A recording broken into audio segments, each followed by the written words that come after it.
Next concept है, बहुत ही important concept है लीगल इंसिडेंट का। इंसिडेंट होता क्या है?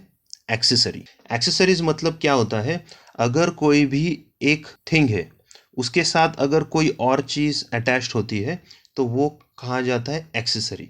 मतलब ये एक्सेसरी जो है ये मेन या प्रिंसिपल थिंग को अटैच होती है। मान लो हम मोबाइल खरीदते हैं, उसके साथ कवर भी खरीदते हैं, तो कवर्स की बहुत सारी वैरायटीज होती है, तो ये जो कवर है वो एक्सेसरी में आता है।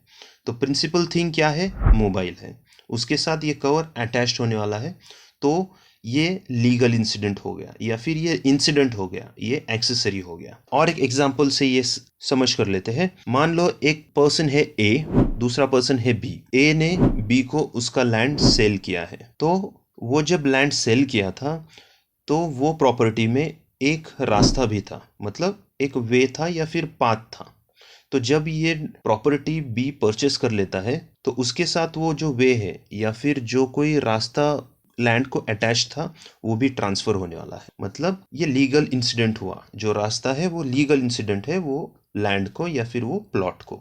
तो वो जब ट्रांसफर होगा तो लैंड के साथ वो जो रास्ता है, जो पाथ है, वो भी ट्रांसफर होगा। तो ये लीगल इंसिडेंट के साथ और कुछ चीज़ें हैं वो हम डिटेल में देख लेते हैं। पहला है transfer of land. Transfer of land जब होता है तो उसके साथ जो कुछ चीज़ें हैं ईजमेंट की, मतलब उसके साथ अगर कुछ वाटर का सोर्स है या फिर पाइपलाइन है या फिर कुछ ट्रीज़ वगैरह है, तो वो सभी चीज़ें वो लैंड के साथ या प्रॉपर्टी के साथ ट्रांसफ़र होने वाली है बायर को या फिर परचेसर को। अगला है rents and profit accrued after the transfer. मान लो कोई भी प्रॉपर्टी है, कमर्शियल प्रॉपर्टी है, वो ए बी को वो कमर्शियल प्रॉपर्टी ट्रांसफ़र कर देता है।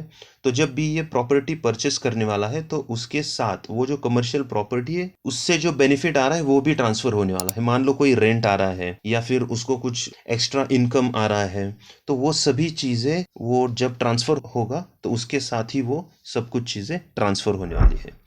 अगला है all things attach to earth. जो कोई चीज़ें हैं जो अर्थ को अटैच्ड है वो सभी चीज़ें ट्रांसफ़र होने वाली है, और ये किस में? सेक्शन 3 में भी मेंशन किया गया है। तो उसके साथ क्या चीज़ें अटैच हो सकती है? कोई भी ट्री है, श्रब्स है, या फिर वॉल है, कोई भी बिल्डिंग है वो जगह पर, या फिर कोई भी चीज़ ऐसी है जो अटैच्ड है। मान लो विंडोज़ होता है, डोर्स होता है, तो ये सभी चीज़ें जो है जो वो प्रॉपर्टी को अटैच्ड है वो सभी चीज़ें ट्रांसफ़र होने वाली है। आइए और थोड़ा इलाबरेट करके देखते हैं। अगर मिनरल्स है, कोई भी मिनरल जो है वो अर्थ में है एम्बेडेड, तो वो भी पास ऑन होगा बायर को।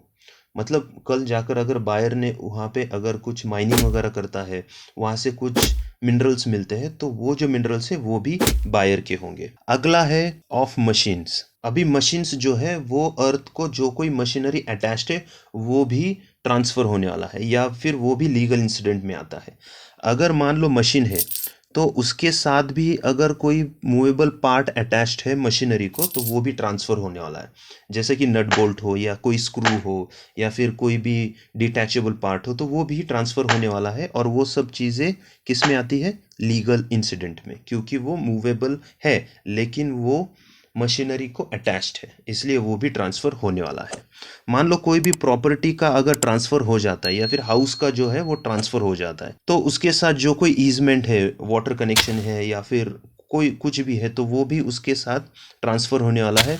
तो घर के साथ मान लो लॉक है, कोई की है, बार्स है, डोर्स है, विंडोज़ है, वॉल्स है, तो ये सभी चीज़ें जो है परमानेंटली अटैच्ड है और जिसका परमानेंट यूज़ होने वाला है, तो ये सभी चीज़ें ट्रांसफ़र होने वाली है। जब भी कोई भी एग्रीमेंट होता है या कोई भी हाउस अगर कोई भी परचेस होता है, तो हर एक चीज़ों के लिए अलग अलग एग्रीमेंट नहीं होता है। तो मान लो कि फुल्ली फर्निश फ्लैट है, तो उसमें जो कुछ फर्नीचर होगा या फिर किचन का जो कोई एक्सेसरीज़ होगा या फिर टॉयलेट्स के जो कोई एक्सेसरीज़ होंगे, बाथरूम के एक्सेसरीज़ होंगे, तो उसके लिए कोई अलग से एग्रीमेंट नहीं होता है या उसके लिए अगर अलग से कोई भी ट्रांसफ़र डीड नहीं होता है। तो ये सब चीज़ें वो घर में आती है और घर को वो अटैच्ड होती है, इसलिए ये सभी चीज़ें ट्रांसफ़र होने वाली है। अगला पॉइंट है डेट्स। जब भी कोई भी डेट भी होता है वो भी ट्रांसफ़र होता है। अभी ये डेट में थोड़ा सा एक्सप्लेनेशन की ज़रूरत है। तो ये डेट मतलब कौन सा डेट है? अगर कोई भी प्रॉपर्टी पे कोई भी डेट है, मान लो कोई भी एक्शनेबल क्लेम है, तो वो इंक्लूड किया गया है लीगल इंसिडेंट में। एक्शनेबल क्लेम ये बहुत ही इंपॉर्टेंट कॉन्सेप्ट है, मैं वो आपको एक्सप्लेन करता हूँ। उससे पहले और एक पॉइंट देख लेते हैं। ये जो एक्शनेबल क्लेम है ये लीगल इंसिडेंट में आता है, लेकिन अगर कोई भी प्रॉपर्टी मॉर्गेज है या उस पर कुछ डेट है तो वो इसमें इंक्लूडेड नहीं है। तो ये जो है ये एक्सक्लूड किया है डेट के डेफिनेशन से। तो अभी हम देख लेते हैं एक्शनेबल क्लेम में और मॉर्गेज में क्या डिफरेंस है। ये जो एक्शनेबल क्लेम है ये हम एक एग्जाम्पल से समझ लेते हैं। मान लो ए है, ए ने बी को पैसा दिया है और जब बी ने ये पैसा लिया है उसके अगेंस्ट उसने कभी प्रॉपर्टी कोई भी ट्रांसफर नहीं किया है। तो ए ने ऐसे ही मे बी फ्रेंड है या फिर रिलेटिव है, तो ए जो है मे बी फ्रेंडशिप है इसलिए उसने कोई भी प्रॉपर्टी वगैरह नहीं लिया है, ऐसे ही पैसे दे दिए बी को। तो मान लो अगर बी ये पैसा लौटाता ही नहीं है तो ए क्या करेगा, उसके पास तो कुछ भी सिक्योरिटी नहीं है, ना कोई प्रॉपर्टी है ना कोई और चीज़ है। तो ऐसे हालात में ए जो है वो कोर्ट के पास जाता है और जो पैसा है वो क्लेम करता है।